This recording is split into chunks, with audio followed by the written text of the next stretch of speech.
Hello बच्चों, मैं professor Tushar Rohidas Pokharkar आप सभी का दो शिफ्ट ट्यूटोरियल्स में बहुत बहुत स्वागत करता हूं। बच्चों, yes, we are going to observe again about the three phase induction motor, जिसको टेस्ट करने के लिए कौन सा टेस्ट है? ऑब्वियसली सबसे पॉपुलर टेस्ट है उसका रेड्यूस वोल्टेज टेस्ट। अभी रेड्यूस वोल्टेज टेस्ट क्यों यूज करना है, इसका ऑब्जेक्टिव क्या है, वो हमें देखना है पहले पेज पर।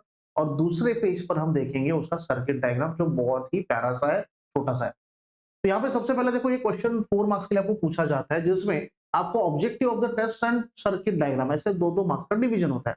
अगर सेपरेटली पूछा तो सर्किट डायग्राम सेपरेटली 2 मार्क्स के लिए, ऑब्जेक्टिव 2 मार्क्स के लिए सेपरेट। बट ये जो टेस्ट है, याद रखो, उसका ऑब्जेक्टिव बहुत इंपॉर्टेंट है। ऑब्वियसली देखो, ऑब्जेक्टिव में सबसे पहले क्या देखेंगे? ऑब्जेक्टिव देख रहे हैं। ऑब्जेक्टिव सबसे पहला ऑब्जेक्टिव हम लोग क्या देखने वाले हैं? चलो, सबसे पहला ऑब्जेक्टिव क्या है? The test is applied to squirrel cage motors. याद रखो, स्क्विरल केज और वाउंड टाइप वो आपका रोटर होता है। तो उन दोनों में से किसके लिए यूज करते हैं ये टेस्ट? स्क्विरल केज के लिए, क्योंकि certain problems are related to the squirrel cage and they does not define to the wound type rotor. उसको नहीं डिफाइन करते, तो इसलिए स्क्विरल केज के ही प्रॉब्लम है, तो उसको ही आइडेंटिफाई करने के लिए ये टेस्ट है। तो स्क्विरल केज रोटर या फिर स्क्विरल केज मोटर्स के लिए अप्लाई करता है। This test is made up to check ability of a motor to run equal and nearly equal. याद रखो, ये कीवर्ड है यहाँ पे, ability to run equal and nearly equal to the rated speed of the induction motor even at a reduced voltage। यानी अगर suppose आपका जो वोल्टेज है, वोल्टेज जो आपका रेटेड वोल्टेज होता है ना, रेटेड, आपका रेटेड वोल्टेज कितना होता है भाई? रेटेड वोल्टेज सपोज आपका है थ्री फेज के लिए, 415 वोल्ट, बराबर है। चलो, 415 वोल्ट ये आपका रेटेड वोल्टेज। अगर गलती से बाई चांस या फिर सिस्टम की वजह से वोल्टेज रिड्यूस हो जाता है, टू, यानी रिड्यूस वोल्टेज हो जाता है। सपोज थ्री फेज ही है, तीनों फेज है, but it may reduce to 400 और लाइक दैट। चलो, रिड्यूस हो गया। अभी इस रिड्यूस होने के बाद क्या होता है ना भाई, जब रिड्यूस होता है ना, तो आपका स्पीड जो है ना, voltage speed is proportional to the voltage. Voltage कम हो रहा है तो स्पीड कम होना चाहिए। बट यही तो चेक करना है, ऐसा नहीं होना चाहिए, नहीं होना चाहिए प्रैक्टिकली।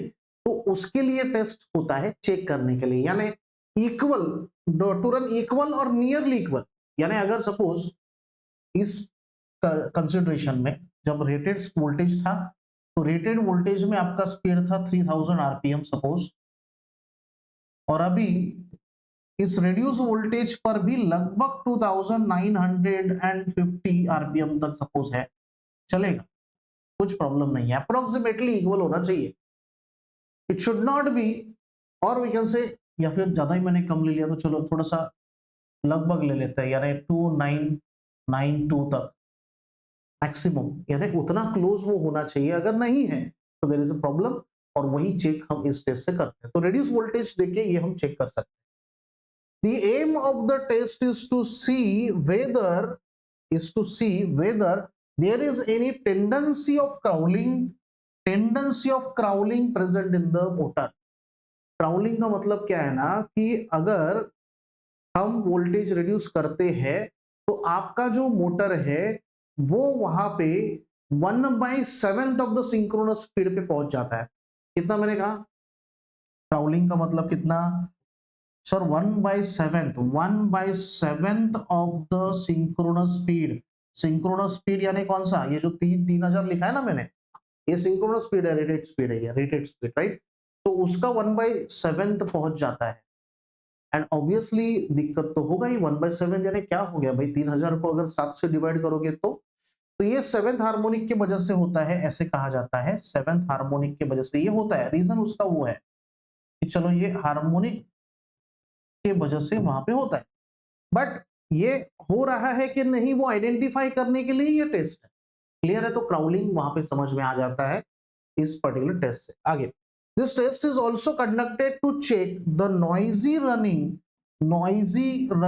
Of the motor. आवाज करते करते, क्राउलिंग में आवाज भी आता है, क्योंकि देखो कैसा है ना, आदमी जब काम करते रहता है ना, तो बहुत काम कर लेता है, ओवरलोड हो जाता है और वो थक जाता है, और उस टाइम में उसको कुछ नहीं होता। बट वो जब थकने के बाद जब बैठता है ना, आराम करने लगता है, तब उसको पता चलता है भाई ये तो ज्यादा हो, क्योंकि तब बॉडी दुखने लगता है। वैसे ही है ना, आपका जब मोटर है ना, जो आपका मोटर है, वो मोटर हाई स्पीड पे है ना, तब उसका आवाज नहीं आएगा, कुछ आपको पता नहीं चलेगा, स्मूथ चलते हुए दिखेगा, बल्कि नहीं है वो। एकदम क्लोज जाके देखोगे या फिर टेस्ट करके देखोगे तो वैसा नहीं होता, और इसलिए वहां पे पता चल जाता है की भाई काहीतरी प्रॉब्लेम आहे, आणि तो प्रॉब्लेम काय तर नॉईज प्रोड्यूस करतं, कारण असं हलत हलत हलत चालणार ते, थोडं थोडं थोडं वाइब्रेशन होणार त्याच्यामध्ये, आणि ते तुम्हाला एज अ नॉइज ऑपरेशन वहां पे आपको वो दिखता है। सो देर इज अ टेंडेंसी, और इसीलिए वहां पे चेक करना है हम लोग को कि वो कर ऐसा प्रॉब्लम है कि नहीं, which may be due to the we can say damaged bearing की वजह से ये हो सकता है प्रॉब्लम, ये एक रीजन है उसके, डैमेज्ड बियरिंग है, बियरिंग आपका डैमेज हो चुका है, तो ऑब्वियसली वो नॉइज तो प्रोड्यूस करेगा।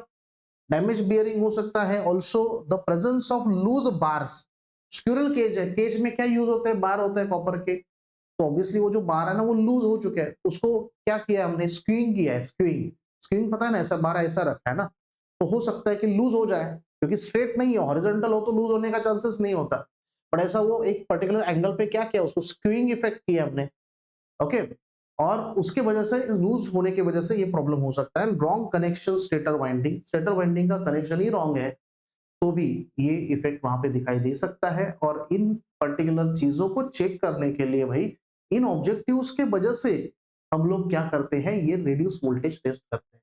क्लियर है? चलो, अभी इसमें सर्किट डायग्राम कितना सिंपल है, देखो सर्किट डायग्राम तो आपको प्रैक्टिस करना होगा। 3 फेज सप्लाई दे दिया, इधर से आपको ये दिख रहा है, देखो ट्रिपल पोल स्विच, ये ट्रिपल पोल स्विच आपको डबल थ्रो है,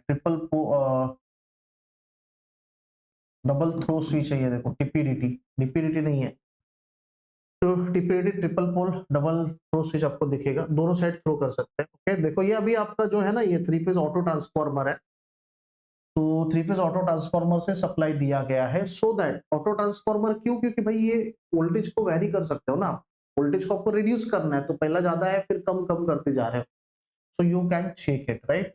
3 फेज ऑटो ट्रांसफॉर्मर है, उसके बाद यहाँ पे ना वाट मीटर लगाया, देखो ये आपका करंट कॉइल, इधर दिख रहा है करंट कॉइल सीसी, और ये पीसी प्रेशर कॉइल, जिसी को आप वोल्टेज कॉइल या फिर पोटेंशियल कॉइल भी बोलते हो, राइट। तो ये ऐसा देखो कनेक्शन कैसा है ना, ये दोनों भी पैरेलल में कनेक्टेड है, देखो ये जो प्रेशर कॉइल ना, इसका इसके साथ कनेक्टेड है सीरीज में सॉरी, और ये जो आपका जो करंट कॉइल है ना, वो देखो करंट कॉइल हमेशा सीरीज में ही होता है वाइंडिंग के, तो यहाँ पे ऐसा आपको दिखेगा। So this is a connection, kind of a connection of two wattmeters, wattmeter 1, wattmeter 1, wattmeter 2, तो इन दोनों को यूज करके हम वहां पे पावर मेजर कर सकते हैं, और वेरियस पैरामीटर्स को मेजर करके ही we can find out that there is a problem and obviously something is needed to be done.